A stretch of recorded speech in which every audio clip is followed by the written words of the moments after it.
Naniniwala ka ba kung ang kayamanan at tagumpay ang hinahangad mo sa mundo, ikaw ang pinaka-kaawa-awang tao sa mundo dahil lahat ng iyong pinagsikapan at pinaghirapan ay maglalaho sa huli? Bakit?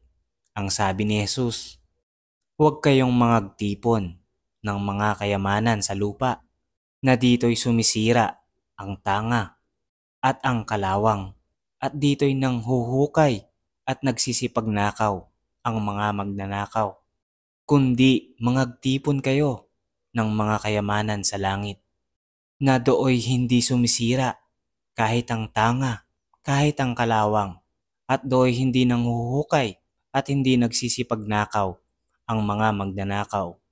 Mateo chapter 6 verse 19 to 20.